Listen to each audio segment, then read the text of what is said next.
Okay, so a very good evening to all the faculty members and the delegates. Thank you for joining today's ISP Navigating Treatment Choices for EGFR and NSCLC. Without further delay, let us begin with our first ISP program. So for that, firstly, I would like to invite our program director, Dr. Mehboob Basade sir.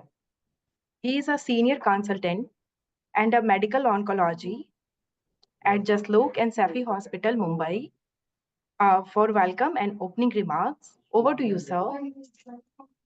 Hi, good evening, everyone. Thank you, AstraZeneca, for inviting all of us over here.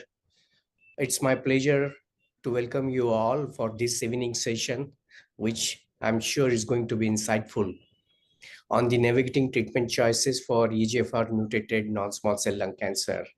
And we are honored today to have Dr. Narjas Flores, who is a globally recognized recording in progress expert in thoracic oncology. Dr. Flores is the Associate Director of the Cancer Care Equity Program and Thoracic Medical Oncologist at the Dana-Farber Cancer Center. Her clinical interests include targeted therapy for lung cancer and the care of women with the lung cancer. So she has also interest in the unique aspects of cancer survivorship. She is the principal investigator for sexual health assessment of women with the lung cancer study. And this is the largest study of this kind, evaluating the sexual dysfunction of women with the lung cancer. And really, Dr. Flores, we would like to hear about that because this is something unusual. We don't hear much about that, but obviously it will be interesting for all of us to know also.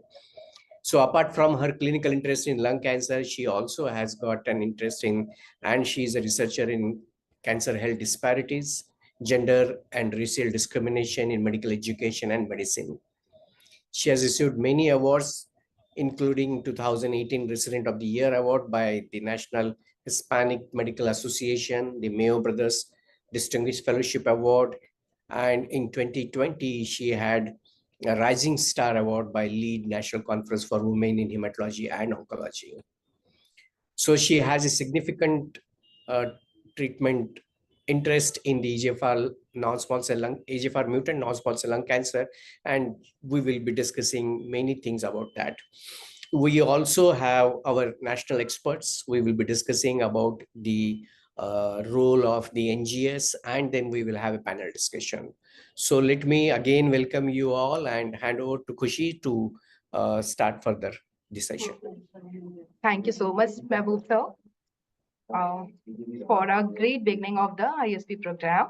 So now let's begin with our first sessions of the program, for which we have Dr. Randeep Singh as a speaker, and sir is a director and senior consultant medical oncology, Narayana Super Speciality Hospital, Gurugram.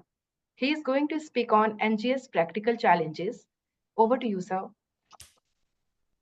Sir, do you want me to introduce your panelist? Yes, and I will need help because I think there is no option of sharing my slides. If you can help me to do that. Yeah, sure, sir. For that, first panelist is Dr. Mehboob Basade, sir. Sir is a senior consultant medical oncologist, Mumbai, Jaslok and Sapi Hospital. And the next, it's Dr. Abhishek Ras. Dr. Abhishek Ras, sir. He is a senior consultant and head unit medical oncology, hematology, BMT, Sarvodaya Hospital, Faridabad. And Dr. Aparna Dhar, ma'am. She is a director, hereditary precision oncology, genetic counseling, Max Healthcare, New Delhi.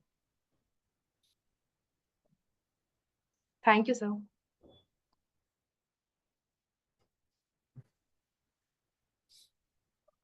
Someone from the, yes, thank you. Thank you for the slides. And I think I am audible. I may Yes, not. Randeep. Yeah. Okay, sir. And you can also include Dr. Flores as well, because she is also expert in this field. So you can ask. If I have the consent, I have the consent of the chair. I have the consent of Dr. Flores. And if she is there. She's there, yeah. Sure, fine. Thank you, ma'am. Thanks. I think it will be interesting. There is no slides, and when you don't have slides, it is actually interesting to have that discussion. And so the format is in that way. And apologies to my colleagues. I could just on the road. So just please pardon me the poor. Okay, so the next slide, please. Next slide. So what we will do, we have three clinicians. So we have two clinicians from India and states, and the other we have Dr. Aparna. So we will start with Dr. Aparna first. She's from the lab side. I will not say exactly lab side, but partially she's from lab and from the clinical side. We will start with her as a comment, then followed by Dr. Abhishek, and then Dr. Basade, and then finally Professor Lawrence can answer. So we will follow this sequence. That is a virtual. It becomes easy to follow this comments on various. Starting with Dr. Aparna, sorry. Aparna, what challenges do you feel in your almost you have more than 2 decades now, and you have practiced both sides in India and abroad. So as of today, what challenges do you see, and you can come that few of the challenges are sorted and few you feel are not sorted in India? Of course, this is regarding a broader NGS, but That's since the one is focused towards lung, so I would like to be tilted towards give a comment and we to the okay. Hi, good evening, everyone. So I think one of the key challenges that we face in our clinical practice is I think we know that there are a lot of labs that are mushrooming and coming up. So we see a lot of NGS reports coming from various different laboratories, different standardizations, and sometimes we're not even sure if those, assays have been standardized. So you can have incorrect reporting. We're seeing over-reporting of some pathogenic mutations, which is actually noise that we get from the next generation sequencing, where the raw data is actually not being sorted out properly. So it starts with the basics, from handling of a sample to DNA and RNA isolation to contamination of the isolation, not following quality control. Then it goes to the bioinformatics pipeline, where again, we do tend to see challenges. I'm not saying this with all the labs, but we are starting to see these challenges getting sorted out, yes, but I think one of the key areas that we do struggle is in this area of the laboratory practices, that there's no standardization. So a lot of times you have overcalling of mutations, you have false positives, you have false negatives. So for me, that's one area. The second is because of overcalling, sometimes, especially in our somatic reports, we tend to see a lot of VUSs. I think and sometimes those VUSs are so tempting because it kind of, makes you sit on a fence that should I act on this, especially based on the patient's clinical symptoms. So we are seeing a lot of those VUSs. I think turnaround time, yes, it has gotten better. I think from 30, 35 days, we have brought it down to 15 days. I think some labs are even doing it in a week or so. So there is some element of progress. And as the demand of next generation sequencing has gone up, I do think, and especially with lung cancers, I do think we are seeing improvement. But at the end of the day, the key sore point for me when somebody asks me is the standardization. I think that's one area where we're still not, where we're still struggling. And obviously, which test to order, how to interpret those reports. But I think we'll come to that a little later. Okay, so I will go to Abhishek, and the 2 points which you have said, one was I was very glad there was nothing from the clinicians. I mean, you are getting correct prescriptions, you are getting good tissues. We have come over that basic thing, and Aparna, I was very happy that you did not say that clinicians are not doing this and that. So that is really that is good. So that clears all the other three speakers. I mean, the other three experts which are going to comment. We go to Abhishek. So Abhishek, two comments, two things. Just leave the annotation and the computation part of the mutations, which Aparna said, and standardization. Apart from that, and VUS, I agree, Aparna. This is actually a painful thing for the clinician after ordering a test, just lurking in between. With that VUS, it is more painful for us rather than from the lab side. Apart from these two, Abhishek, any other challenges apart from annotation? Yeah, so Computation? hi sir, good evening. Sorry, I'll not be switching on my video. I'm stuck in traffic. I'm driving myself. So Okay. Safe. so from the clinician's perspective, what I feel is that mine is a referral center. So we get a lot of patients when they're already diagnosed, they've already undergone bronchoscopy, So there is a challenge at the level of the primary care physicians, that even the pulmonologist needs to be taught that tissue is important. So a lot of the times, even if there is an access to good amount of tissue when the bronchoscopy is being done, they probably do not take an adequate sample. And it is very difficult for patients to convince, even though they're already registered and thought of getting a cancer diagnosis.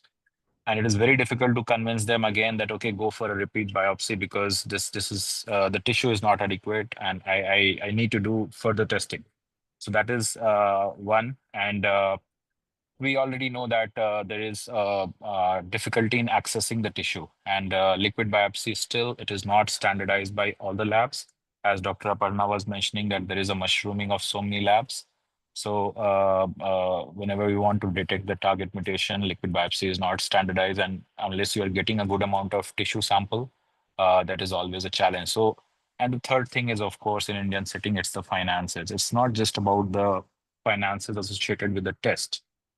What if you detect something like a BRAF V600E mutation, which is a pathogenic driver mutation, but the cost of therapy is nearly like 3.2 lakhs per month. So whether that is going to benefit the patient or not. So these are the three practical clinical challenges which I face in my practice as far as ordering an NGS test is concerned. Okay, just before I go to Basade, sir, just a brief figure in your practice for the thoracic malignancy, the per quantity not sufficient, or is how many percentage? Suppose we do 100. So if it is in my center, we have sensitized our pulmonologists that they are aware that they need the tissue. Whenever they are taking a sample, they are suspecting a malignancy, and they see a lot of necrosis. They'll tell us beforehand that we are trying to take a sample, but be ready that maybe the tissue might not come adequate for your studies. So out of 100 thoracic you see in a year or 2 years, how much you have to repeat a biopsy or order a liquid biopsy in a thoracic tumor? So probably I would say 15%, 10 to 15%, because a lot of these patients are coming from outside the hospital, not from my primary center. Flores has raised the hand. I will come to you, Professor. I will just ask. So just please keep a note. I will ask the comment from you from all these 3 points. So we have VUS, we have annotation, we have tissue inadequacy, we have cost of therapy, post directed therapy. Just brief comment from Basade, sir. Sir, apart from these points, anything extra in your practice? No, I mean, Randy, I agree with everybody that tissue is an issue into the lung. I would like to get both tissue and liquid simultaneously, but as India is a cost constraint, so we have issues even in there also. As far as the standardization is concerned, I mean, I'm a clinician. My job is not to look what the companies are doing as standardization. It is their job. It is their moral. It is their ethics. They have to follow the standardization. And that same can happen even the clinician side as well. I mean, people can say that whether clinicians are up to mark or no, or that can also come in. So I feel that, the important is the tissue. And once we get that, and if you get some kind of the rare mutations and other things, so then you get stuck. By and large, over a period of time, I can see in our career what we used to get an NGS report earlier, and now there are a lot of has changed. So that's also a good positive side I can see from in our side. The other issue, what I feel that the duration, the turnaround time, that some people say 3 days, some people say 7 days, some people say 15 days. I don't know how what the standardization is there. We should have some consensus in the labs, and they should say that, okay, for this test, minimum this is required. Then we know this is okay, this is standard or no. So I think these are from the clinician's angle. So I think one more thing which sir has added apart from the tissue is the, I just forgot, sir, you said the tissue is also your concern. And the second you said was about the turnaround time. Okay, fine. The turnaround time is actually varied. Now we come to Professor Flores. She can make a comment. Of course, ma'am, Professor, you can make any other comment, but just a brief comment about these 4. Are these concerns same over your practice area, or they are different among these 4, which the previous 3 experts have pointed to? So I agree with Dr. Vasari. Tissue is the issue, and I think that came from Fred Hurst, who's currently in Mount Sinai, who said it once 20 years ago, and it's stick now globally. that tissue is the issue. And my current struggles, I specialize in younger patients, particularly women. So a lot of these patients are not thought to have lung cancer until the diagnosis is done. So there are very little biopsies all the time. And I use a lot of liquid biopsy because it takes a while to schedule another bronchoscopy. It takes a while to schedule another biopsy. I also use liquid biopsy beyond the diagnosis because we have seen data that can help us identify patients at high risk. For EGFR, patients with higher allele frequency and liquid biopsy have higher risk of CNS disease, leptomeningeal disease, right? So it's not only the diagnosis, it's how we understand it.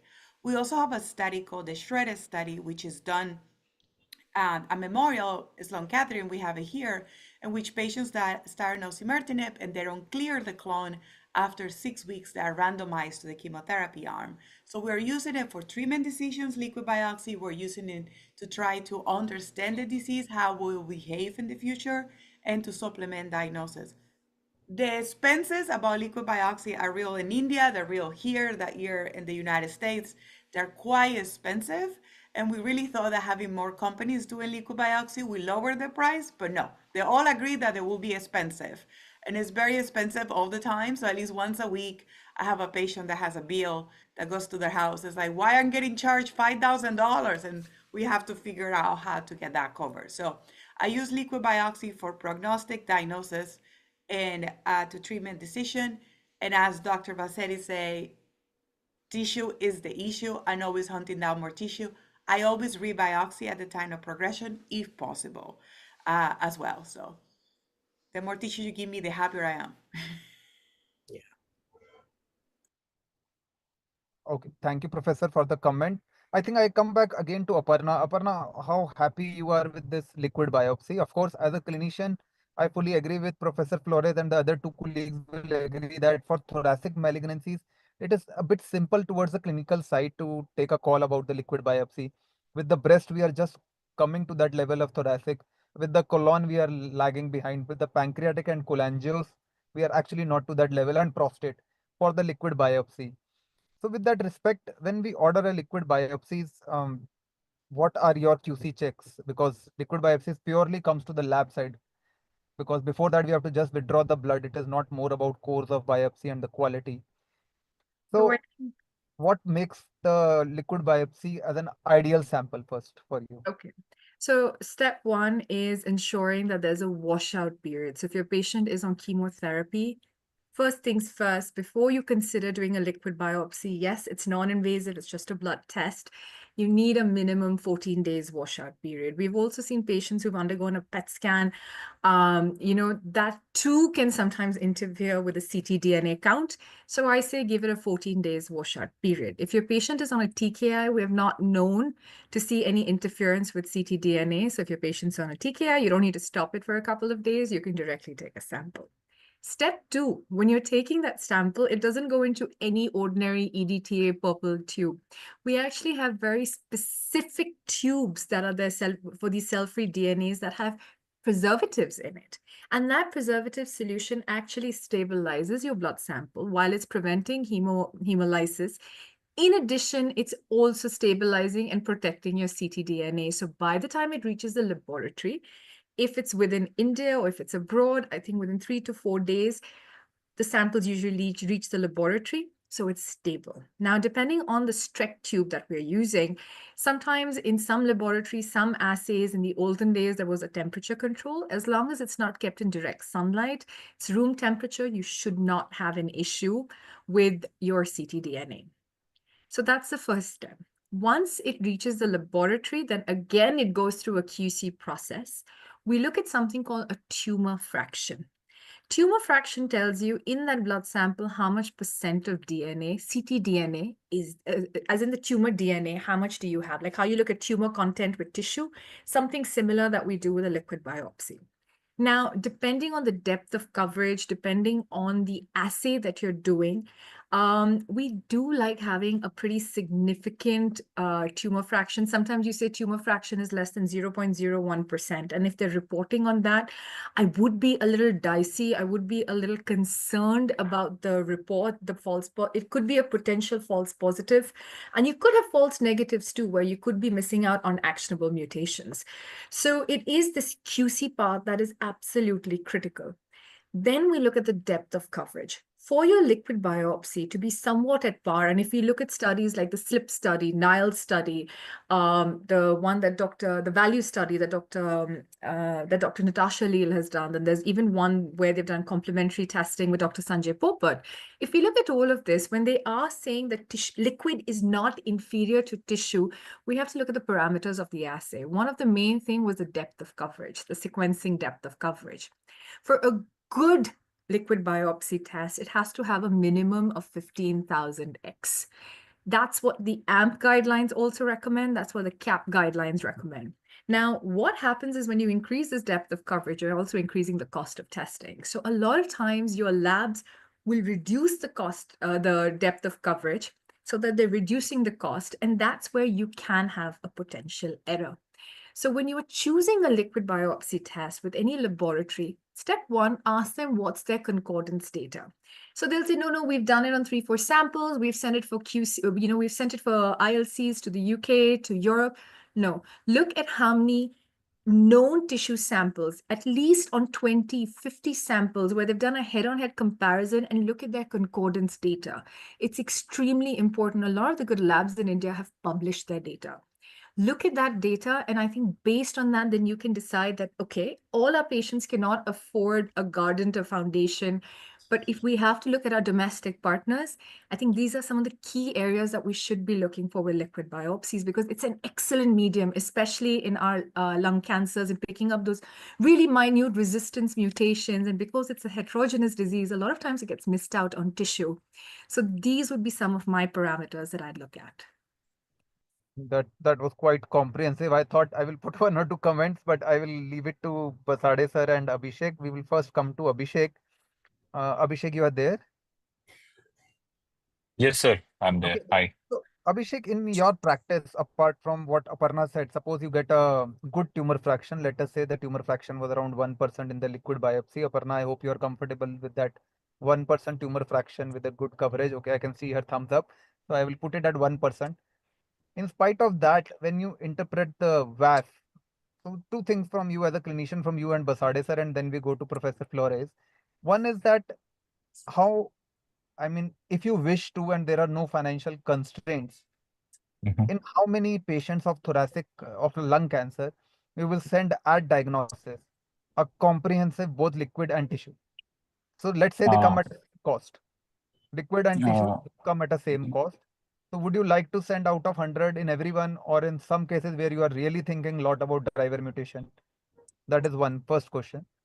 Second is your experience about false positive tests and false negative. I mean, we see liquid biopsies, any anecdotal, and we can have the comment from Aparna why the false positive came, false negative came in a liquid biopsy, not in the not in the tissue biopsy. So in an ideal world, I would like to do both. But suppose I've done a tissue diagnosis, and you know that now there are a lot of labs who have standardized tissue-based NGS or even hotspot NGS. I've done a test.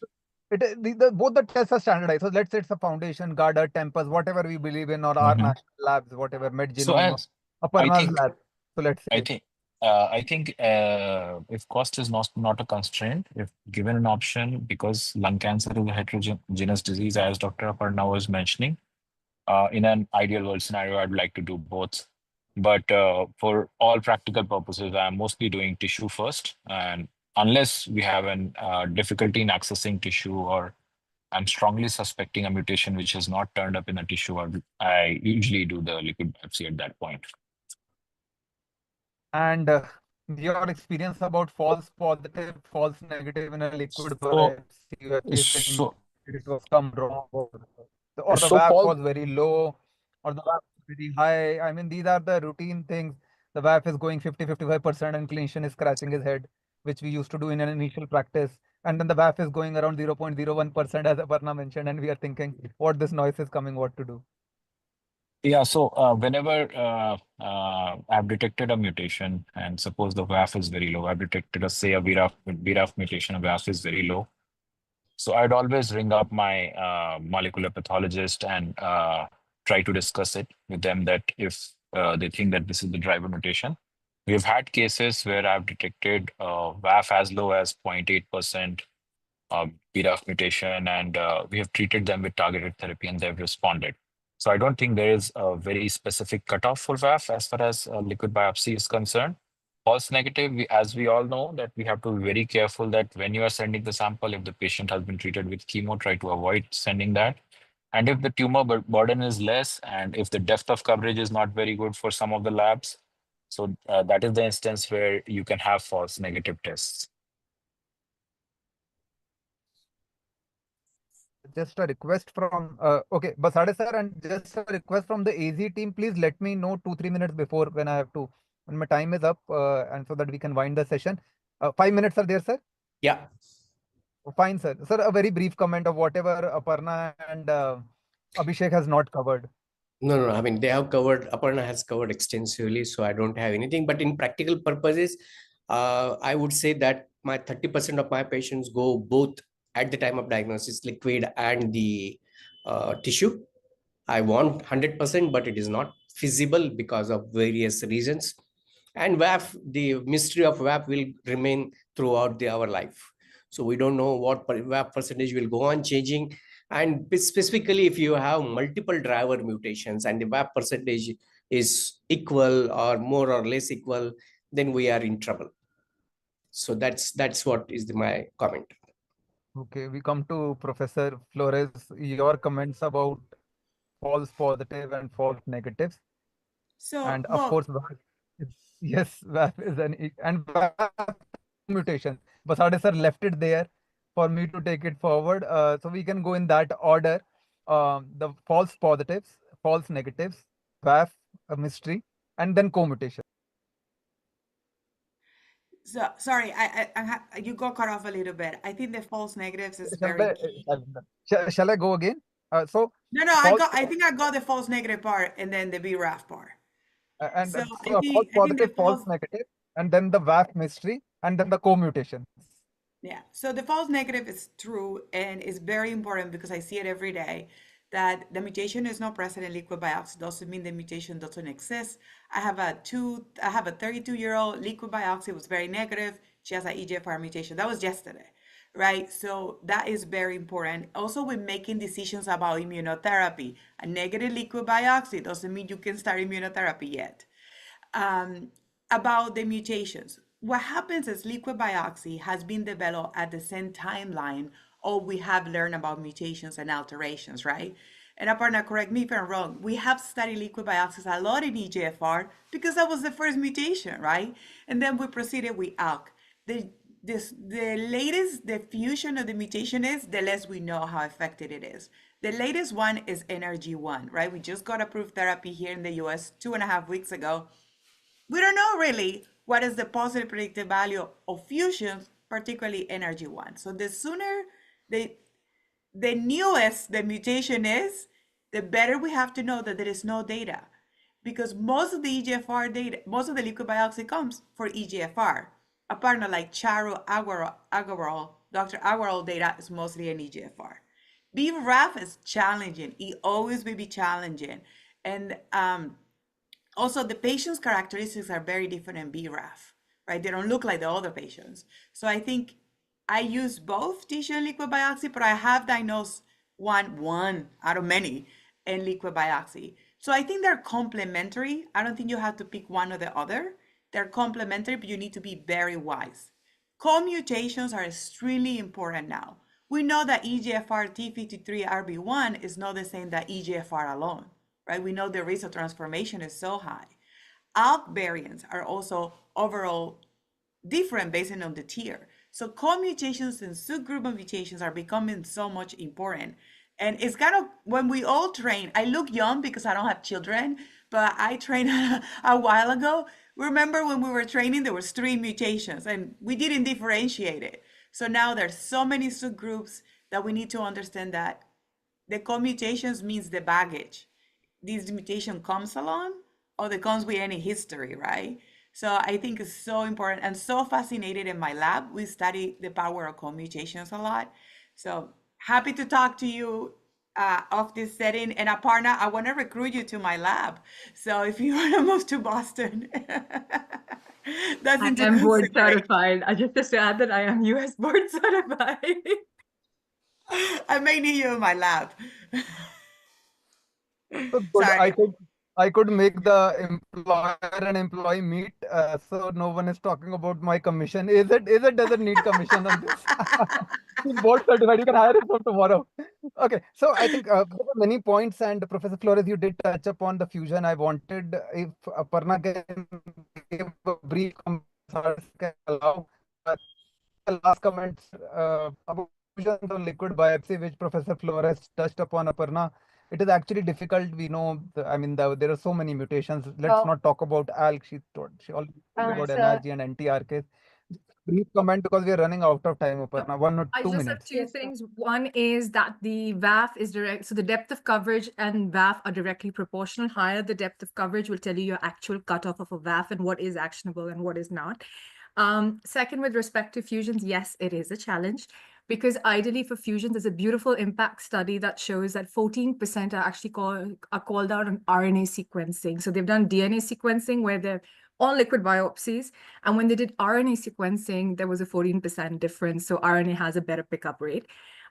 We do have a challenge picking them up, but I will add that a lot of laboratories now internationally are changing their platforms in liquid biopsy to RNA sequencing. In India, we have the Thermo Fisher assay that is used, where they use total nucleic acid, which means DNA and RNA for their liquid biopsies. So we are fixing these challenges. It will take time. It boils down to validation, but I do see us all moving globally in the right direction. Thank you, Aparna, and thank you, Basade sir. I think back to AZ and back to the chair. And thank you, Professor Flores and Abhishek. Thanks.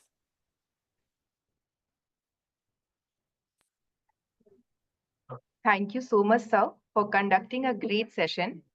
So moving ahead with our next session, I would like to call Dr. Mehboob, sir, for introducing our international speaker. Welcome, sir. Please do the needful.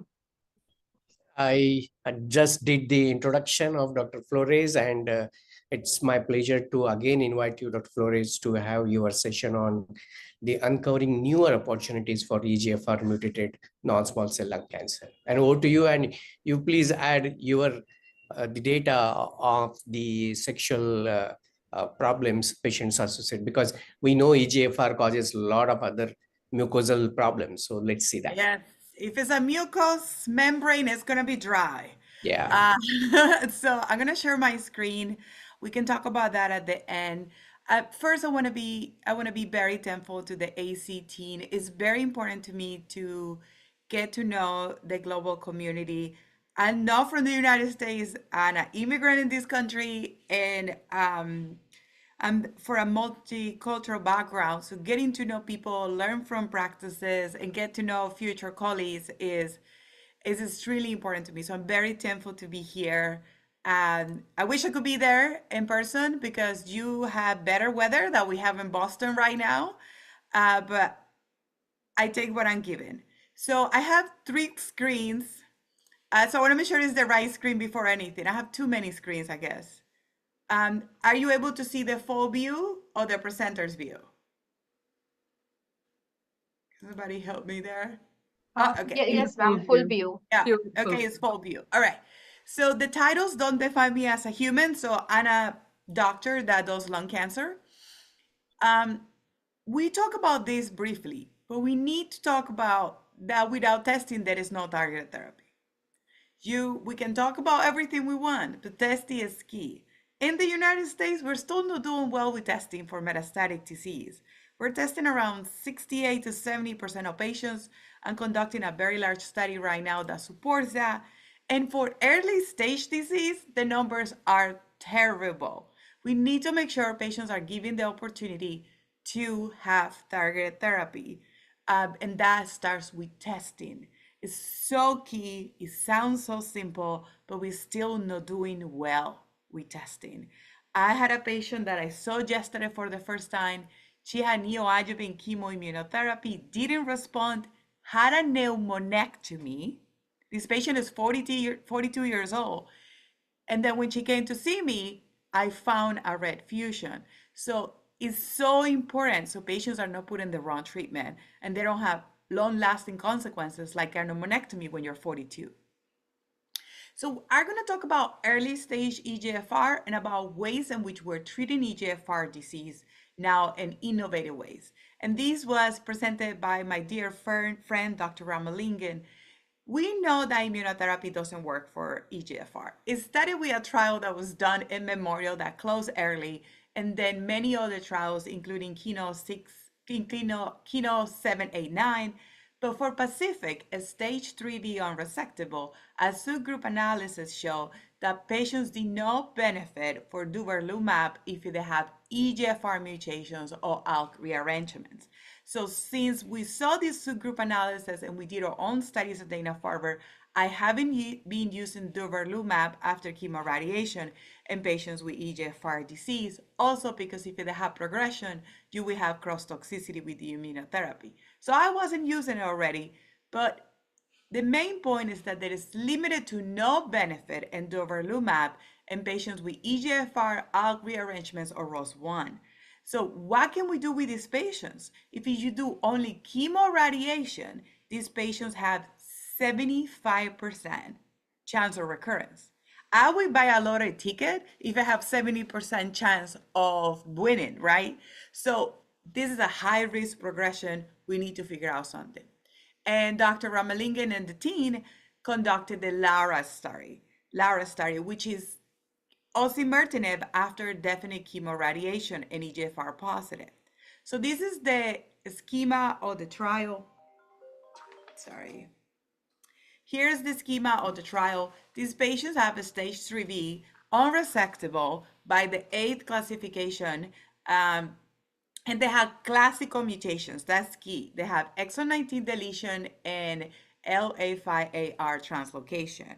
These patients were randomized after the completed chemoradiation. That's very important if they're having disease recurrence. The randomization didn't happen before they got treatment. It was after treatment. So patients couldn't have progression and they have to have a good performance status after chemoradiation, which is easier said than done. A lot of these patients go through a lot with chemoradiation. So randomization osimertinib versus placebo. It's important to mention that osimertinib is indefinite in LAURA compared to ADAURA, which is 3 years. So what did we saw? We saw a significant benefit in progression-free survival. To the people that were at ASCO last year, I think this is one of the moments that we remember in history. There was a standing ovation after some of this data, after this data was presented by Suresh, and it's a benefit for survival. But we need to be mindful, we don't have overall survival yet. So 39 months versus 6 months, we have a hazard ratio of 0.6 because these patients will progress. So who benefit? Everybody benefit. I think the subgroup analysis on non-Asian patients is only 22 events. So I don't think the sample size was there to actually determine a difference. And I think that could explain why is no statistical significant, male and female. And we continue to see this trend, and when exon 19 deletion tends to perform better than the translocation, and we see this also in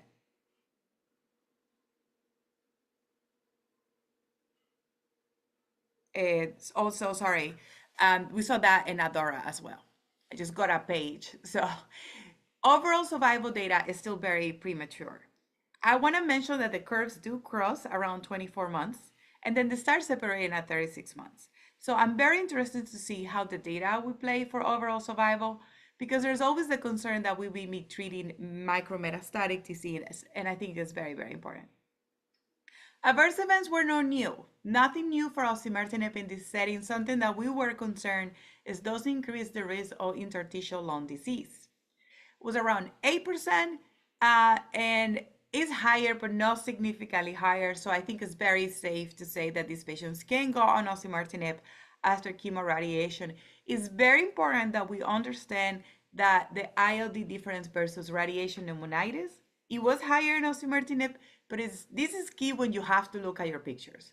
You have to look at the images because radiation pneumonitis will be confined to a part of the lung where the radiation field is. So this is a little cheat sheet that I do. So when the radiation oncologists have their mapping plans, I actually take a screenshot of the mapping, the final mapping plan, and I put it in my note permanently. So when I start seeing the scans over time after radiation, I can go back to my own note and see where the radiation planning was and the simulation, so where the radiation was delivered, to help me differentiate radiation pneumonitis versus diffuse interstitial disease. So it's a little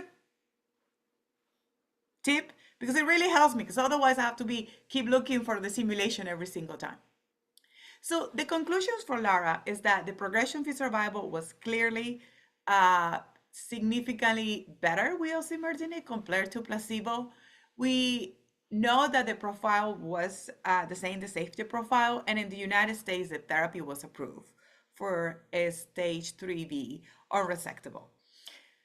This is a few things I want to consider with you. I love, if somebody knows me, you know I love the appendix. I love the appendix of any publication because that's where I get to know the studies.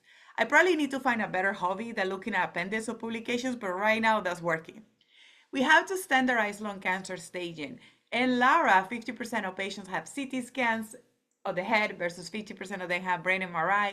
We know it's harder to catch lesions in CT scans, particularly if they're small. Same issue happened with ADAURA, so we have to standardize CNS imaging. The dose duration, dose decreasing, the dose will affect disease-free survival. We know that not every patient can tolerate osimertinib 80 milligrams. And Dr. Lisha Sequas, who is my mentor, and I were actually doing a large study to compare tolerability of osimertinib in patients with metastatic disease and patients with early stage, because we have seen that patients with metastatic disease may have better tolerability. And this is a real connection between brain and body, because our patients with metastatic disease knows the benefit of these pills when it comes to their survival. Is it the same in patients with early stage? We don't know yet, but we need to know if it does reduction will affect disease-free survival. Duration of therapy is 3 to 1 years indefinite. And compliance is a new issue. So let's break down these questions for Lara that also could apply to ADAURA.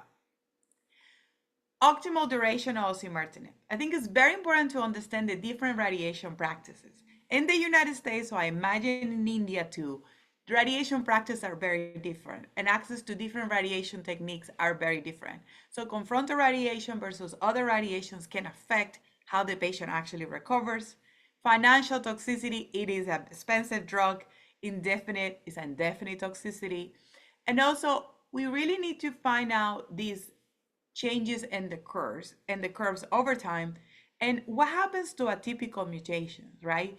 As we have developed better NGS techniques, we're learning about atypical mutations. Some of them behave like classical mutations, some of them don't. And exon 20, what happened with exon 20, right? So something that's very important that was updated for Lara is CNS progression. We know from FLARA, that was also presented by Ramalingam in 2017, that osimertinib has better CNS control than other early TKIs. So the SEN has been, this was presented at ESMO 2024, in which patients that had the osimertinib arm and Lara had lowest rate of CNS progression. And why is this important? We know that patients with EGFR disease don't have a lot of competing comorbidities. What that means, this disease is what's putting their life at risk. So controlling the CNS is so key, because after the patient has CNS disease, the quality of life gets affected, and CNS metastasis is a risk factor for leptomeningeal disease, where we know is extremely challenging to treat. So as I mentioned, osimertinib was approved in the United States in September of 2024 for unresectable stage 3, and is being considered for approval or recommended for approval in the European Union as per November of last year. So we talk about Lara. We know is set up there, indefinite osimertinib for these patients. So far, based on the data, many questions remain unanswered, but these patients have too high risk of recurrence. Are we treating macrometastatic disease? Potentially. But when I told my patients, these are the options, 75% chance of recurrence, or you go on this drug and we slow it down, most patients we pick to go on the drug. That may change over time after the side effects accumulate. So let's have another update in early stage.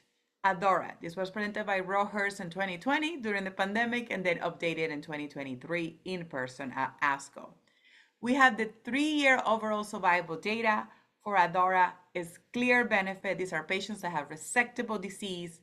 Some of them go chemo, some of them did not get chemo, and they go randomized to adjuvant osimertinib for 3 years versus placebo. The improved survival is significant, is 66 months for osimertinib versus 28 months at the most updated data.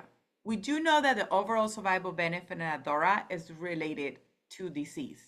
I think all patients with stage 3A disease should have adjuvant osimertinib. It's possible if they can afford it, if they can tolerate it. Stage 2, and a big proponent of that as well. Stage 1, it has to be a decision. Yes, it was positive in the study. Yes, there is a hazard ratio, but I think the discussion is very important for these patients because there's a group of stage 1B that may be cured and you don't have to commit to 3 years of osimertinib. But 2 and 3A, I think, is a high benefit from this. So as ADAURA has become more mature, we have questions. The questions always remain. Who should get chemo, right? Stage 1 cure, we talked about this just now. We should have very good conversations with patients about stage 1B, risk versus benefit, and the conversations should continue over time. Let's talk about the MRD assays. It's very related to what we just talked about. And what if you stop the osimertinib? And we have to talk about the crossover issues.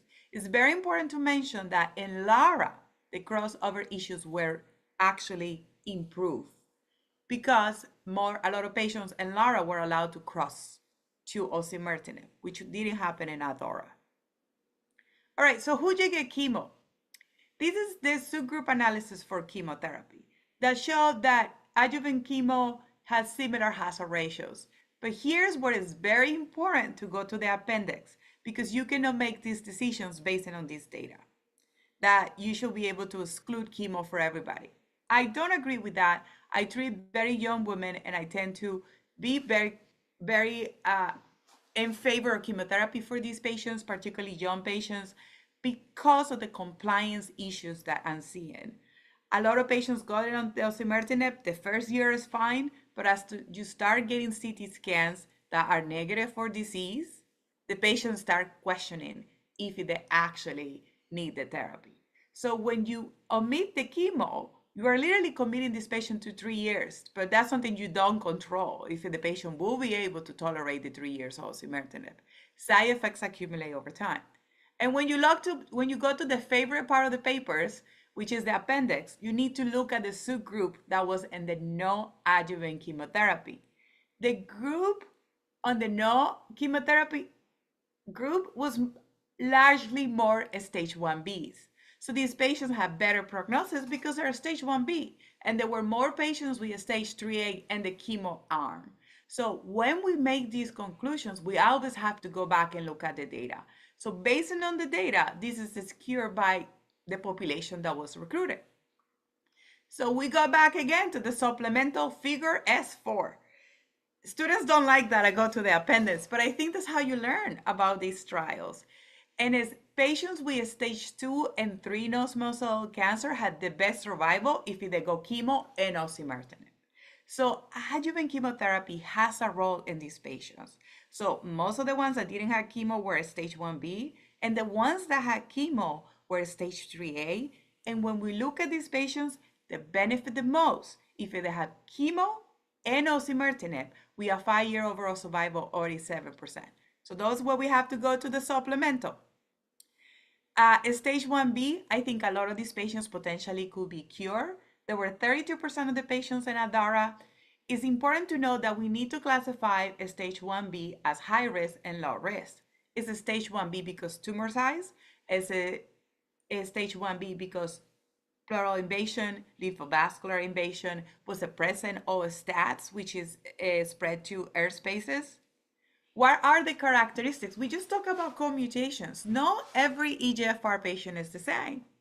If you have a stage 1B patient that has an EGFR mutation with RB1, T53 co-mutations, you know that patient is going to have a higher risk for transformation. They're going to have higher risk for more aggressive behavior. So we need to classify stage 1B potentially as high risk and low risk to make these decisions as well.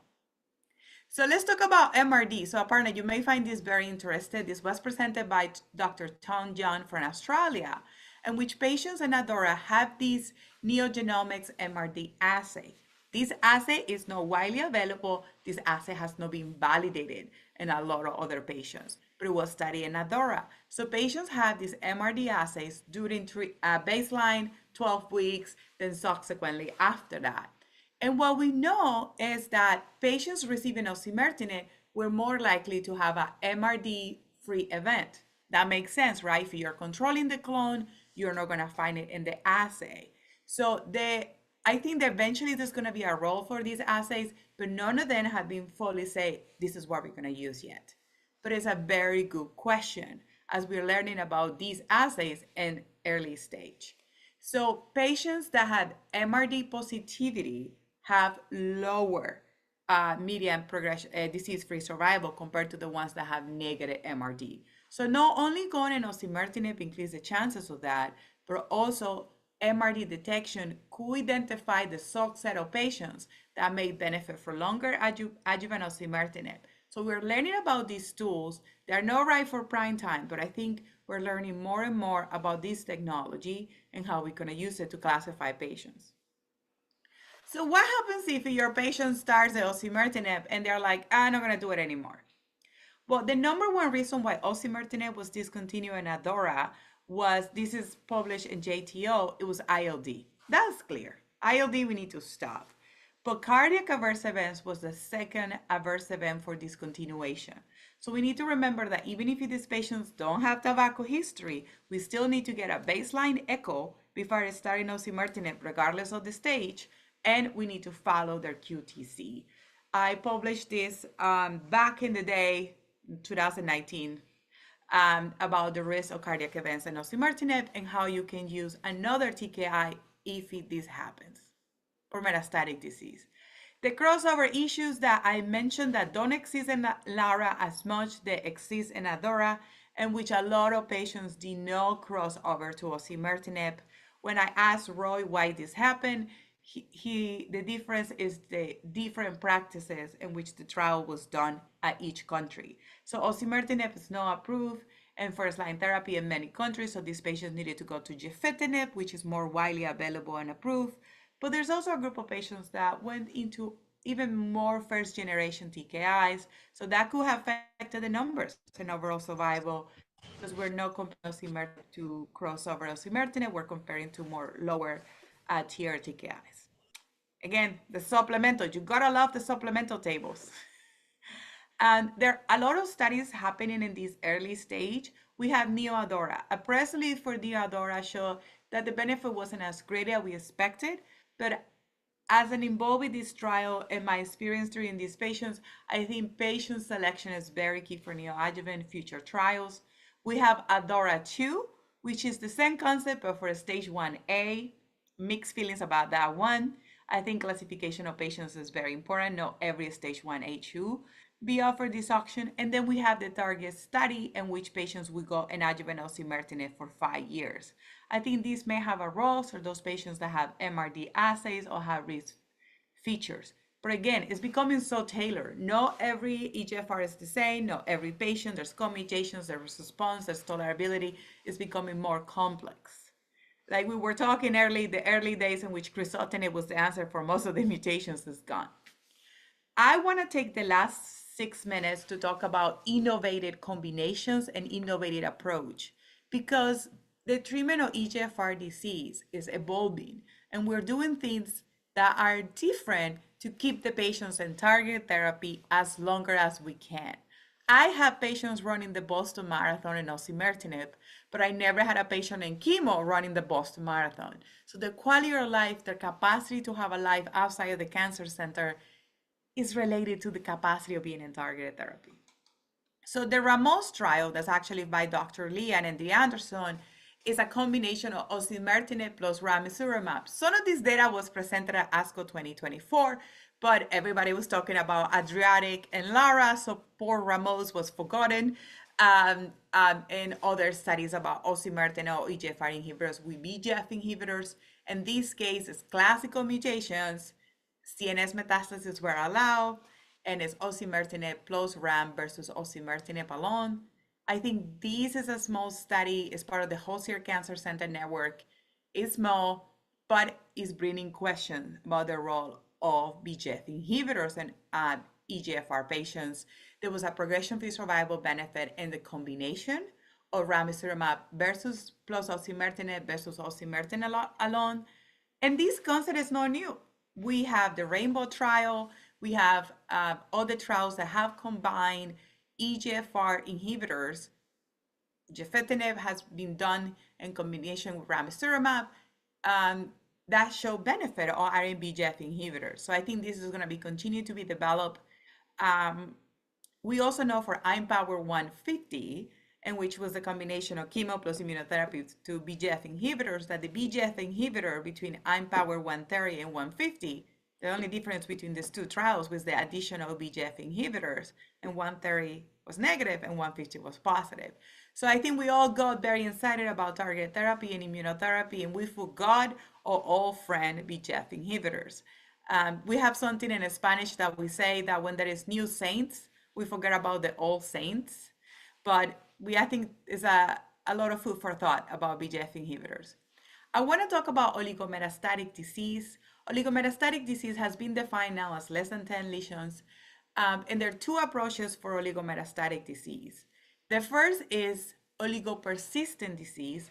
These are the patients that have a response to the EGFR inhibitor, but they have oligopersistent disease. They have a tumor that's still there.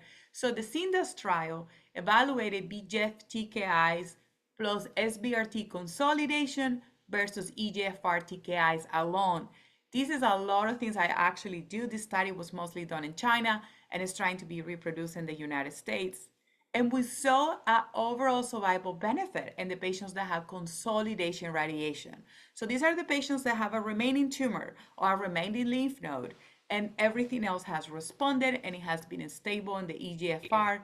We can use SBRT for consolidation and potentially overall survival. This has been studied by Dr. Gomez at Memorial Sloan Kettering. It has been repeated in other studies about the consolidation of these patients. There's also new data that's evolving. I just came from the Society of Thoracic Surgery, in which the surgeons are also trying to evaluate the overall survival benefit of consolidation surgery in these patients. I do consolidation radiation a lot in my younger patients, but as SBRT, there's always a risk of pneumonitis. But surgery is also not easy. To finalize, I want to talk about oligoprogressive disease. This is the disease that is overall control with the EGFR TKI, but our area is progressing. No diffuse progression, but a bone lesion, a pulmonary nodule. In my case, tends to be liver lesions. So first, you need to rule out that it's a transformation. If it's oligoprogressive, it don't look like a small cell transformation, because small cell transformation is wild. I had a patient that had a complete response, and osimertinib 2 months later, there's cancer everywhere. I was like, this looks like a transformation. Effectively, it was. Oligoprogressive is just one stubborn lesion. And I use radiation for these stubborn lesions, in which you can radiate and still get systemic control. The patient remains in targeted therapy. You are not fixing the issue permanently, but you are many times adding months in which the patient can remain in targeted therapy. And this is also being studied further about this standard of doing treatment to oligoprogression extracranial disease. We know intracranial disease has a lot of benefit, but extracranial disease, and to see if this will have overall survival benefit. So what I wanted to convey with all of you is that the treatment of EGFR has become more and more complex. Now, osimertinib is approved from a stage 1B to a stage 4, but it changes based on the stage, it changes based on the patient, and now we have other therapies in a stage 4. We have FLAURA2 that was presented by my boss, Dr. Passy, Gianni, and we also have the other data with Mariposa and new agents. So it's becoming more and more complex, but the most important thing is that we include patients in the discussions, that we understand that the patient's disease will evolve over time. There is importance of biopsy at diagnosis and at the time of progression, and that we are starting to see EGFR classical mutations differently, and we're starting to understand the value of co-mutations and the values of MRD assays and liquid biopsies. It's 10:01. I think I did it right on time. So it is my pleasure to be here with you and happy to answer any questions. Thank you, Dr. Flores. That was really an excellent overview about all what's happening in EGFR-mutated non-small cell lung cancer. So before I open for the discussion, we have 5 minutes with you. Let me ask you one thing. In ADAURA, all the patients were surgically resected. Okay, what happens to the patient who are in the early stage? Why I'm asking, because today I just saw one patient who is a 130 kg obese with COPD, with a lot of cardiac problems and 3.2 centimeter tumor. So it practically 3.2, okay. So it's 1B kind of thing. Now he is unfit for the surgery. If we irradiate, okay, SBRT for that primary, but he doesn't fit into the ADAURA because there is no surgical resection. In such patients, can we give, if EGFR is positive, adjuvant osimertinib? Yes. So there's actually a study that's evaluating that in patients that are no surgical resector. It's a small study. It's an investigator-initiated trial. The main thing I will do is that we make sure you have a good lymph node evaluation, because the difference between SBRT being similar to surgery is if the lymph nodes are negative. That's the key. And we do know there are discrepancies between PET scans and mediastinoscopies. Yeah. So for those patients, if they're able to tolerate EVAs, which is easier to tolerate than a lobectomy, I will do the lymph nodes to make sure they're negative. So then you can do the SBRT and I will do the EGFR. I have done it.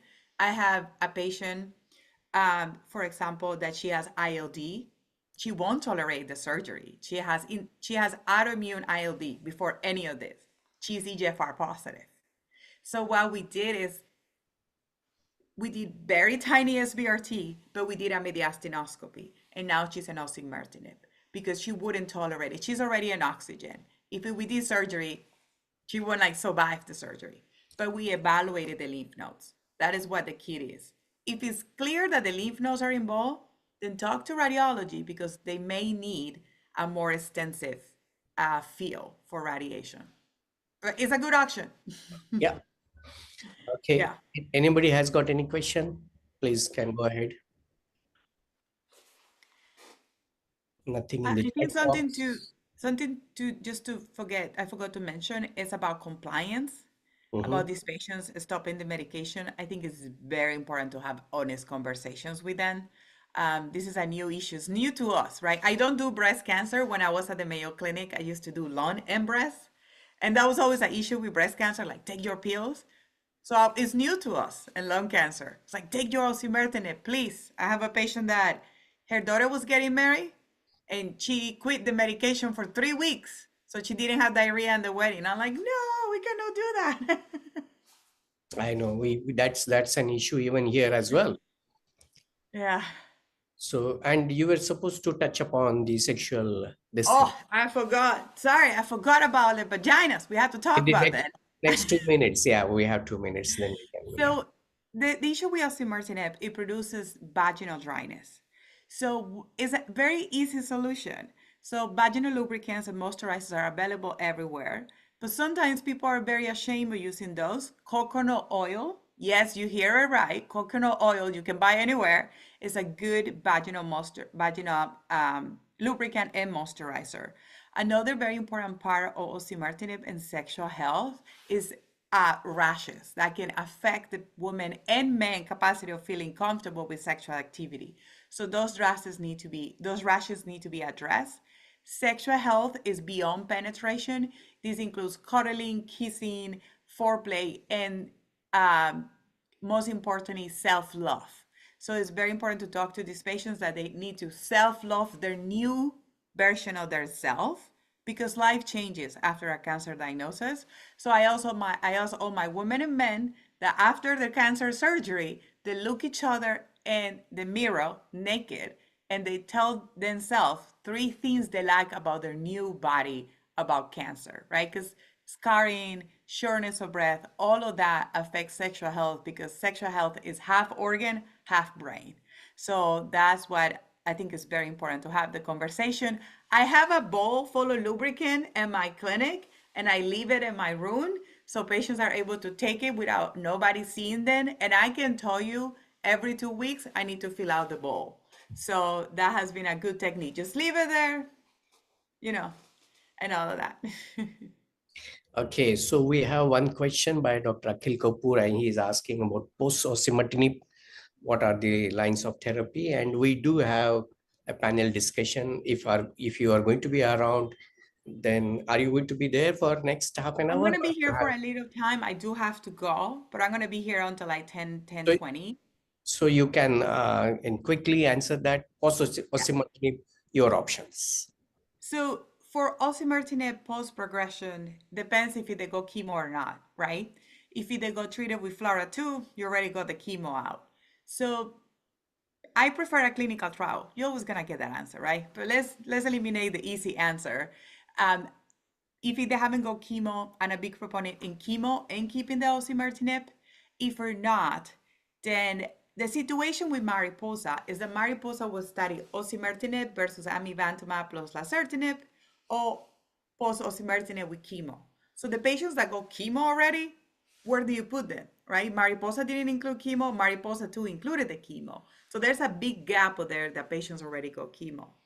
I use amivantamab, lazertinib, and with chemo, the patients that didn't get chemo first line. But I'm very aggressive with the side effects, and actually reviewing a paper that I'm soon to be published about the management of side effects. Because amivantamab is a good drug if you're not taking the drug. If you're not the one taking it, it's great. It has a lot of side effects. It's a good treatment option as long as we're on top of the side effects. That's the main thing. So I do amivantamab chemo, but that comes with anticoagulation, right? That comes with extensive skincare with doxycycline, clodexidine,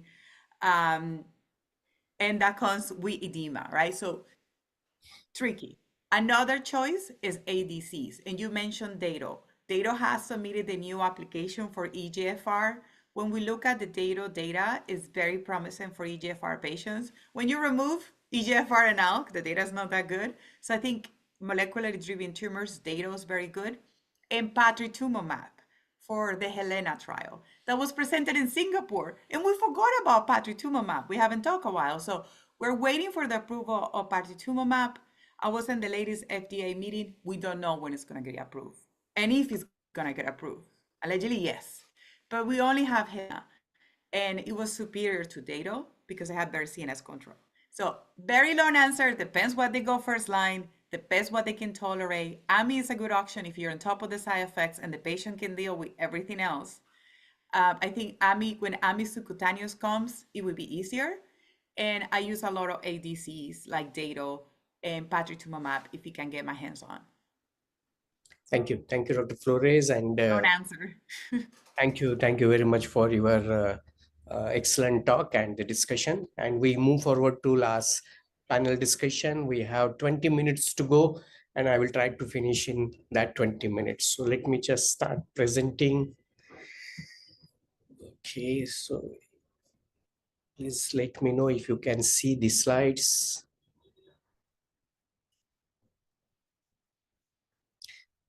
Yes, slides. Yeah. Okay, so we have panelists, Dr. Tanmay Mondal, Dr. Akhil Kapoor, Dr. Nagendra Sharma, and Vivek Agarwala. And Dr. Flores, if you are around, you can chip in. Are everybody's there, Tanmay? Akhil, I saw. Yes, sir. Yeah. Nagendra is also there. Vivek. Okay, so we will have 1 or 2 cases and we can have a discussion around that. Okay, so here we have a 59-year-old female who is a non-smoker, stage 2A lung adenocarcinoma with EGFR-mutated mutation. So she underwent surgery, and as we all know that the ADAURA, based on the ADAURA trial, she is planned for 3 years of an adjuvant osimertinib without chemotherapy. Now, this tumor is more than 4 centimeter, obviously. So let me ask Tanmay, as Dr. Flores has rightly mentioned that chemotherapy's role is important. So what is your plan? Will you give with chemotherapy or without chemotherapy? Sir, as of before this trial, I would have given with chemotherapy. But I think with the advent of this, after the efficacy, after the survival benefit which has been shown in this trial, I would still, because it's a 60 years around a female, 60 years around patient, female patient. So I would plan without chemotherapy for this patient, without chemotherapy with 3 years of adjuvant osimertinib. Okay, Akhil, what's your plan? With chemo, without chemo? So this trial had assessment of both the type of patients, and we know some patients are not fit enough and not opt for chemotherapy, and this constitute 40 to 45%. That's a very sizable number. If the patient is fit for chemotherapy, I will give chemotherapy and then start adjuvant osimertinib, because both have different mechanisms and they can take care of both the clones, but that depends on the fitness of the patient. Okay, Nagendra? Yes, sir. I do agree with Dr. Akhil. It all depends on the performance status of the patient, the fitness. If they are elderly with multiple comorbidities, unfit for the chemotherapy, I will go directly with osimertinib at the adjuvant setting for 3 years. In a patient who is young and fit, who can tolerate it better, so I will give 4 cycles of chemotherapy and then osimertinib. So this patient has already undergone surgery, so there is a fitness. Right. Yeah, so the patient is fit. I mean, Right. without that, she would not have undergone the lobectomy. So in what, Akhil, what will you do? And then I can ask Dr. Flores also. Yeah. So point is, some patients do not agree for chemotherapy as well. So if we see the ADAURA data, 40-45% patients didn't receive chemotherapy. It is because most of that did not agree for chemotherapy. So that is the prime reason. Okay, so agreeing is one issue, and I mean, consent is one issue. Dr. Flores, if you are around. Yes, I'm here. So I have to mention that a lot of my patients are young because I run the Young Lung Cancer Program. It's good and bad because my patients are fit, but they're 23, right? So I do chemotherapy. If, as you say, the patient who went to lobectomy, they may be fit before the lobectomy, so we just want to know how they're doing after the lobectomy because not everybody does well. But I tend to be more in favor of chemotherapy for a stage 2A. I think when patients decline, we have to understand what they understand about chemo. Because a lot of them have experience about chemo because they have a family member that had breast cancer. And we do know that adriamycin and cisplatin are very different. So it's always good to ask why not. And if they have a real reason, okay, I have young women that don't want chemo because they want to have children, right? So that's a very valid reason. So you want to have children, if I give you cisplatin, the ovaries are bye-bye, right? So that's also another reason to consider it. But yeah, I do chemo. Even I would have done if the patient has consented, and four cycles of PEM-carbo at 59 who has undergone surgery should not be an issue. I mean, yeah, obviously that should not be an issue. Okay, now again, the short duration. If suppose this patient has been stage 3B, and will you give only for 3 years or beyond 3 years? So Vivek, let me start with you. Can't hear. Yes, Vivek. Go ahead. Yeah. So, sir, I think that has come regarding extending the duration of opportunity beyond 2 years, which is beneficial for almost. Vivek, we can't hear you. You are echoing and we can't hear you.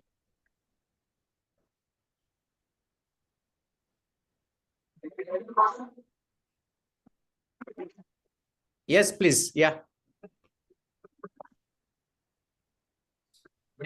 Yes, sir. Akhil, you can take meanwhile if he can't hear. Yeah.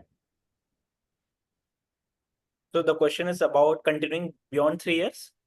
Yeah. So if suppose this patient would have been stage 3B, Yeah. and what you would like? So I think the phase 2 trial of continuing for 5 years is ongoing. That will give us a more idea of the quantum of benefit. But from the data from Laura, we know this is a disease where continuation is not for just 3 years. If we are able to continue it beyond that duration, if we can get some hang of by getting some ctDNA based testing, that might be useful, but we don't have clear answers from the trials presently. So that's a problem. But yes, we know from the data of ADAURA and the follow-ups which are coming up, patients tend to fail after stopping 6 months of osimertinib. So that is an important problem which is coming up. So continuing after 3 years is also an option, but not might be affordable for a large number of patients. Okay, so you are open to the idea of continuing beyond 3 years. Vivek, now if you can.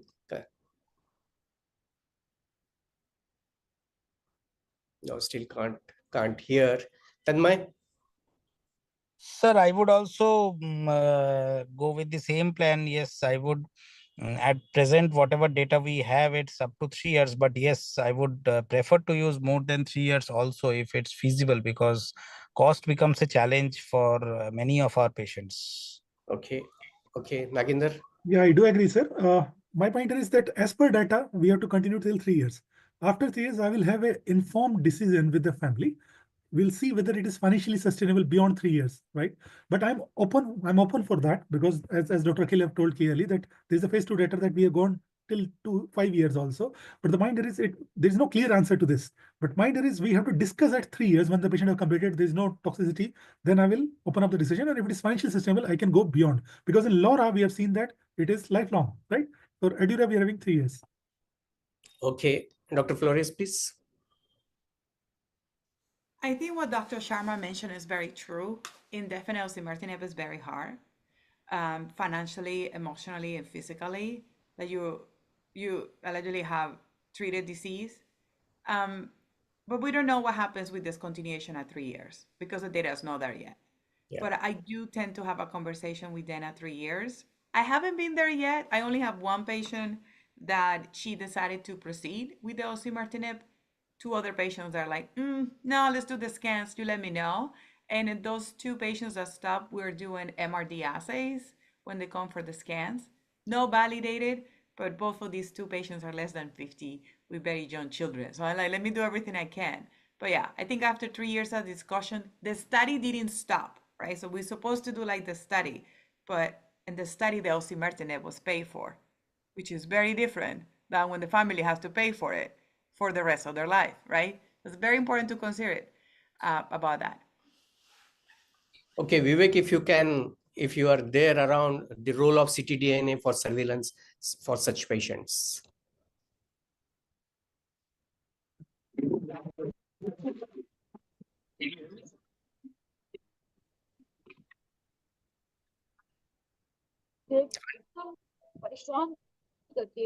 Somebody can check with Vivek. Hello, can you hear me, sir? Yes. Yes, Vivek. Okay, Naginder. Right, sir. So the question is that what is the opinion regarding the ctDNA for the surveillance for practice? So as we know that the fight is at molecular level right now, the circulating tumor DNA assessment longitudinally can give us an idea then when should we start. It will predict the responses, it will predict the recurrence. We can treat the patients better if we are having a spike of ctDNA longitudinally, if we are doing it at a particular sequence. But we require a robust data for that, right? It has been tried for colon cancer. We have seen that there are trials which are positive, and we have used it. Lung cancer, it is now we are trying, and We are not having a hands-on experience as of now, but it stands to logic and reason. We should do it if the patient is affordable. We should be optimistic about that. Okay, colon, we have data, but it is not practice changing. We can't decide based on the ctDNA right now, though there is enough data to suggest that it may be used, but we don't have that randomized data yet available over here. So Dr. Flores, you might be having the patients post-ADURA, those who have progressed. So what do you do here? In the case that this lady had received 3 years of osimertinib, and then she had medicinal nodes and the lung lesion. What do you do in this situation? Well, you need to biopsy to make sure if this is EGFR dependent still, right? And to make sure it's true disease, right? She's an osimertinib. No, this is 6 months after she finished the osimertinib, She finished right? 3 years, and now after 6 months on follow-up, she has got it. Yeah, so you have to put a needle to make sure it's recurrence, right? And to make sure if it's dependent and if it's still EGFR dependent. We are running into these issues now because ADORA was approved at the end of 2020, so this is happening now. And I have been in some settings in which the cancer has become EGFR independent, and that you don't want to resume the osimertinib if it is not going to work. So Percentage become EGFR negative. Yeah, they develop a resistant mechanism during the 3 years, and then you identify that. It is hard, but you may be able to do this one by CT guided biopsy. I don't know. It doesn't look fully like progression. I don't see the mediastinal lymph nodes, but you could try to do this CT guided biopsy if possible. I don't think liquid biopsy would be helpful here. It appears that the disease is only sustained in the chest. So the positive predictive value is probably not good. You're probably going to end with a negative biopsy and still getting the PO. So I won't do liquid biopsy. I will do tissue if this is what it is. Okay. And I want to thank everybody. I do have to go. I'm teaching at the medical school in 9 minutes. So I have to go and teach the next generation of doctors at Harvard Medical School. But it has been my pleasure to be with all of you today. Thank you. All the best to you. Yeah. Bye. Take care. We will meet you some other time. Okay, bye. So Akhil, what will you do in such situation? Yes, so sir, as it was being highlighted, we need to put a needle and get a biopsy and decide and do again repeat NGS on the same to decide accordingly. So how many times you have seen that EGFR goes away? So till now, we don't have seen any EGFR going away, but adjuvant osimertinib is not very common in our country. And we have less exposure to it because of the 2 reasons. Either the patients are not coming in the earlier stages, or if they are coming in earlier stages, they are not having access to osimertinib due to cost issue. So these 2 reasons prevent us from having large data sets of adjuvant osimertinib. May I add a few things, sir, here regarding the circulating DNA? So just want to bring it to the notice that there are trials like Mermaid 1 and Mermaid 2 trials, which were sponsored through AstraZeneca, in which the aim was to determine the circulating DNA analysis can identify patients at high risk of recurrence post-surgery and guide the adjuvant treatment options. There's one more trial, which is already a phase 2 trial by name ADAPT-E, which was conducted in Stanford University in stage 1 to stage 3 NSCLC after surgical resection or definitive radiation therapy. Patients who are having detectable circulating DNA MRD received adjuvant durvalumab as an immunotherapy drug with or without chemotherapy, while these are without circulating DNA undergo surveillance without additional treatment. ADAPT-C trial. So there are trials in phase 2 which have focused on circulating tumor DNA surveillance. Longitudinally, they are checked at a periodic interval, and which can guide the treatment, and we can act faster before the disease is manifested. This stands or holds ground in those patients in which we cannot sample the tissue, right? We know that we have to put a needle to take the tissue, but sometimes if the patient is having a pleural effusion, if the patient is having a which is not sampleable, sometimes the patient these are all phase 2 trials, and we don't decide the treatment based on phase 2 trials. Absolutely. Yes, we all know they are of research interest and hypothesis generating. Right now, we will not decide our treatment based on those ctDNAs. But yes, I agree with you that there are trials which will go on and do that. So Vivek, again, I'm coming to you. If you can see that this patient has 3 years of an adjuvant osimertinib, within 6 months progressed, and again started on osimertinib. Is the treatment of choice yours would be like osimertinib after osimertinib, or will you do something more? I don't know, there is some problem with the Vivek, I Yeah, think. yeah. So if, sir, I will take that. So Yes, this please. patient is now having concomitant P53 mutation, and we have now, this patient will be treated as per the data which we have now for ADARA 2. So that means we have data now that we should add chemotherapy with TKI in these patients. So we'll prefer chemo plus osimertinib if patient is again fit and willing for the same, because there are added toxicities, but with concomitant P53, the outcomes are not very good with single agent osimertinib. And our data sets suggest a PFS of close to 12 months. And if we are adding chemotherapy, it goes towards 25 to 28 months. Okay. Tanmay, this mutation C797S, how many times do you see the mutation? Sir, it's not very common in my scenario to see this mutation. Okay, because this you have to see in combination with T790 app. Yeah. So if it is is without T790, it is not a problem. And if it is VT790, we need to check with our lab whether it is cis or trans, then can decide accordingly. Okay, so usually those who are with T790 mutation, you can go ahead with the erlotinib and ramucirumab data. I mean, that what we have, the rainbow trial, and that there is a data that post osimertinib you can combine. How many of have you ever combined osimertinib with erlotinib or osimertinib 2 TKIs? Anyone, Naginder? So we have not used both of them together, sir. There is a Bloom trial in which the double dose of osimertinib is used in those patients who are having a leptomeningeal involvement. There's So a that's double. I'm talking of 2 post failure. I have never done that, the first generation and third generation. As Dr. Akhil correctly pointed out, if the patient is having a cis enantiomer of C797S mutation, you can give chemotherapy, or you can give first generation TKI if it is trans, right? So that's what we have done. But 2 TKIs, first generation, third, we are not combined as of now.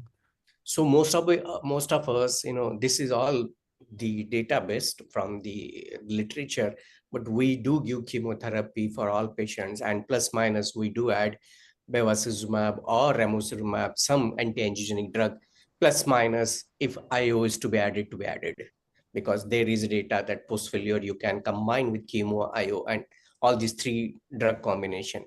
Anybody now TDXD is available for the HER2 amplification?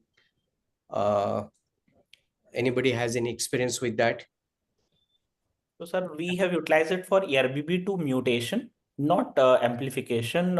If there is significant amplification, it will be HER2 IHC positive 3+, and TDX has approval pan tumor. And we have utilized TDX in quite a good number of patients of lung cancer as well, because either they had the qualifying mutation, which is fitting into the activity of TDX, or had HER2 3+, which we identified HER2 amplification, then we did IHC to confirm the same. Okay, the one more thing which we, I think, forgot to discuss, that if the metastasis or the recurrence which is coming is an oligometastatic, a single lesion, and as she was also mentioning that you have an option of giving a radiation to that area and can continue the further therapy along with that. Do you agree to that? Completely agree, sir. So this is a very common phenomenon at our center. Oligoprogression on osimertinib, we tend to identify it very early, since we do scans at around 8 weeks in most of the patients. And whenever there is oligoprogression, adding SBRT to the isolated progressing site, 1 or 2 progressing site, makes a lot of sense. And we can continue osimertinib for, it adds around 5 to 6 months of PFS to these patients. That is the experience. And Tanmay, what do you do? You also add radiation? We all add. What's your thing? I also add radiation to the locally progressing site and continue the osimertinib. Yeah. And we do have, whatever people, he say 4-5 months, but I have patients who are going in years, they doing good response. But again, those are anecdotal, but by and large, the patients do respond, have some PFS of some prolongation over that. So I think we have come to the 9 o'clock, and I was told that we should finish by 9 o'clock. Everybody is hungry. So if anybody has got any last comments, then, we can take those comments here and finish and hand over back to the AstraZeneca. Vivek, we couldn't hear you. Your last comments, at least from you.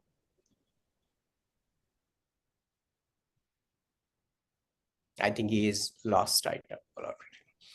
Okay. May I ask one question, sir? Yeah, please. So we are having a scenario in which we are having a urothelial carcinoma, in which second line we have given pembrolizumab as a treatment, and over a period of time the patient had progressed in the lung, but the lung biopsy came out to be NSCLC, and that was EGFR driven, right? And then should we add osimertinib when the patient is responding very well for the pembrolizumab for the second line in urothelial cancer? Can both of them be considered together in a patient who how big is that lung? Lung lesion is metastatic, not metastatic. Lung cancer was having a pleural effusion, which was cytology proven. So the lesion in the lung was around 4 centimeters, sir. Nearly There 4. is a pleural effusion. Pleural effusion also, which was cytology proven, and it was a stage 4 NSCLC, adenocarcinoma, and EGFR driven. On the top of that, patient was responding to pembrolizumab for urothelial cancer. Should we continue pembrolizumab along with osimertinib, or should we stop it just because we know that they cannot be combined together? The pneumonia is the issue. Very difficult situation. If the effusion is rapidly filling up, then I think you should look after the lung part and let this part go a little later. So because anyway, this looks to be seems to be under control. So I would look at the lung, treat that lung. Maybe I can add chemo with TKI so that even that chemo can take care of the bladder as well. And once the fill is over, then you can go ahead and continue further that.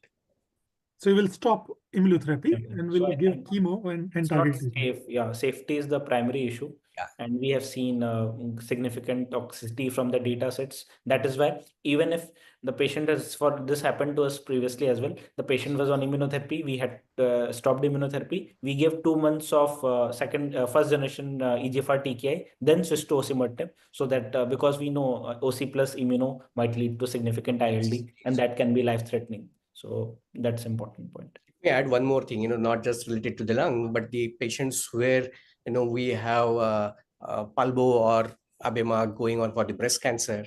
And when they progress and when we want to give chemotherapy, please give a longer gap, because those patients who has received the palbo and within 8-10 days, if you start with the chemotherapy, the marrow suppression is huge. So as you mentioned that, there also probably we give a bit longer, and then, or you can give weekly small doses of chemo, monitor that, and then you can go full blown. So thank you, AstraZeneca, and over to you, Khushi, for final comments. Yeah, thank you very much, everyone, for your patience listening. Thank you. Bye.